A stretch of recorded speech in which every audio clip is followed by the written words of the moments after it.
नमस्कार दोस्तों लाहौर की अदबी दुनिया का जब भी जिक्र होता है तो दो तीन शख्सियतें ऐसी हैं जिनके बिना सारी बातें अधूरी रहती हैं। और उनमें दो तीन शख्सियतों में मैं मुख्य रूप से फैज़ को भी मानता हूँ, और फैज़ के अलावा दूसरी जो महत्वपूर्ण शख्सियत है वो है मंटो की, सादत हसन मंटो। तो मंटो की ज़िंदगी जो थी वो ज़्यादा चर्चा में इसलिए भी बनी रही कि वो बहुमुखी प्रतिभा का धनी था।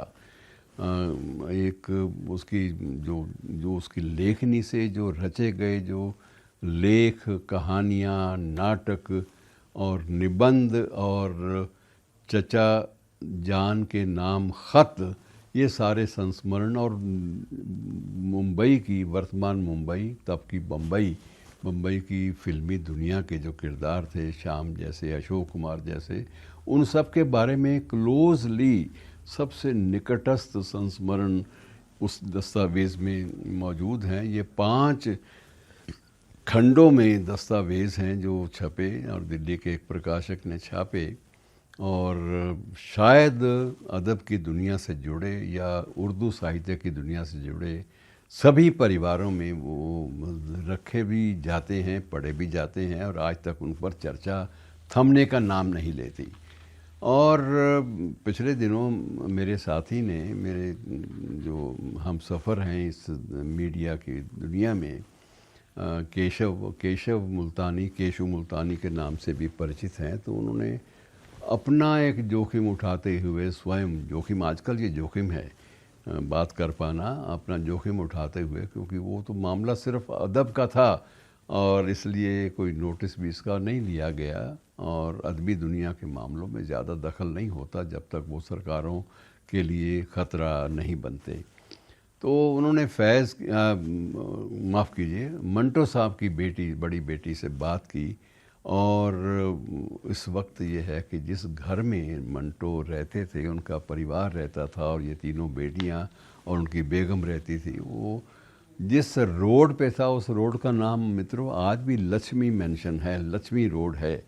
और लक्ष्मी मेंशन के जो 8 नंबर का जो मकान है, शायद 8 नंबर ही है, मुझे पुराने दिनों की याद है जब मैं ख़ुद भी एक बार क्यूरियोसिटी के साथ, बड़ी दिलचस्पी के साथ उधर से गुज़रा, और लक्ष्मी मेंशन को देखता हुआ उस मकान के बाहर भी सजदा मैंने किया। तो मंटो साहब के परिवार में अब बेटियां जो हैं तीनों वहीं रहती हैं, और बड़े अच्छे ढंग से उन्होंने सारी बातें बताई, और उन्होंने भी ये कहा कि हमें तो मालूम ही नहीं था कि हमारे अब्बा ने इतना कुछ लिखा। और जब वो सारी पांडुलिपियाँ हमने दिल्ली के एक पब्लिशर को सौंप दी जो हमारे पास आया था, तो हमें खुशी हुई कि चलो कम से कम अब्बा की वो चीज़ें जो अब तक छप नहीं पाई, जब तक अब तक जो चर्चा का विषय नहीं बन पाई, कम से कम इसी बहाने से उनके जो प्रशंसक हैं, इस पूरे भारतीय उपमहाद्वीप में फैले हुए प्रशंसक, वो सारे के सारे उन्हें पढ़ पाएंगे और उन्हें जी पाएंगे। और आपको ये भी मित्रों बता दूं कि मंटो पर फिल्में भी बनी। एक फिल्म हमारे देश में बनी, नंदिता दास ने बनाई, और पाकिस्तान में भी फिल्में बनी, और बहुत सारे किरदार जो हैं वो उसमें साझेदारी में भी थे। लेकिन खूबसूरती की बात के साथ साथ इसका बदसूरत पहलू ये है कि मंटो को उनकी अपनी ज़िंदगी में जीते जी उस वक्त वो महत्व नहीं मिला जो उन्हें मिलना चाहिए था। मित्रों, कभी आप विभाजन, भारत विभाजन की विभीषिका से इंसानी रिश्तों में आई दरारों या मानवीय मूल्यों के पतन की दास्तान अगर आप पढ़ना चाहते हैं तो आपको मंटो पढ़ना पड़ेगा। मंटो का साहित्य पहला ऐसा साहित्य है जो उस काल का प्रामाणिक इतिहास भी बयान करता है, हिस्ट्री को बयान करता है, और उनकी बहुत सारे जो संगठन हैं, बहुत सारे संकलन हैं, वो इसी थीम पर, इसी आधार पर रचे गए, विभाजन की गाथाओं को लेकर। और सबसे बड़ी बात यह है कि उन पर मुकदमे भी चले, अश्लील लेखन का मुकदमा चला, और वो मुकदमे लड़े जिस वकील ने, उस वकील ने स्वयं पेशकश की कि तुम्हारे मुकदमे तो मैं लड़ूंगा। और वो वकील हमारे पूर्व केंद्रीय मंत्री और वर्तमान में भी चर्चित, वकालत की दुनिया के चर्चित चेहरे कपिल सिब्बल साहब के फादर, उनके पिता HKL सिब्बल साहब, उन्होंने सारे मुकदमे लड़े इनका भी, मंटो का भी और इस्मत चुगताई साहिबा का भी। और मित्रों, दिलचस्प बात यह भी है कि मंटो तो छूट गए, लेकिन इस्मत चुगताई को जुर्माना भुगतना पड़ा।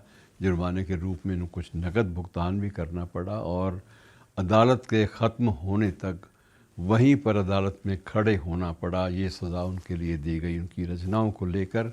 और मित्रों, मंटो छूट गए। तो ये सारी चीज़ें बड़ी उस शख्स के बारे में दिलचस्प हैं मित्रों। यदि जानना हो उस वक्त का प्रामाणिक इतिहास तो आप मंटो को पढ़ सकते हैं। और जाते जाते मित्रों, मैं आपको ये भी एक खबर दे दूं। एक अच्छी खबर है कि आने वाले वक्त में इस बात का भी प्रयास किया जा रहा है कि मंटो और उनकी बेटी नुसरत और इसके अलावा कृष्ण चंद्र, जो समकालीन थे तीनों, कृष्ण चंद्र और उपेंद्र नाथ अश्क, तीनों के परिवारों की जो अगली पीढ़ी है उनकी आपस में बातचीत कराई जाए। ये बड़ा दिलचस्प एक मरकज़ होगा कि जिसमें उस वक्त की अदबी दुनिया के 3 दिग्गजों के बारे में, उनके परिवारों की, उनकी आगे वाली नस्ल जो है वो किस तरह की बातें बताती है हमें, ये बहुत दिलचस्प होगा जानना। तो इंतज़ार कीजिएगा। आने वाले वक्त में मंटो साहब की तीनों बेटियों से भी अलग अलग बात करने की कोशिश की जाएगी और इन तीनों के परिवारों को परस्पर मिलाया भी जाएगा। शुक्रिया।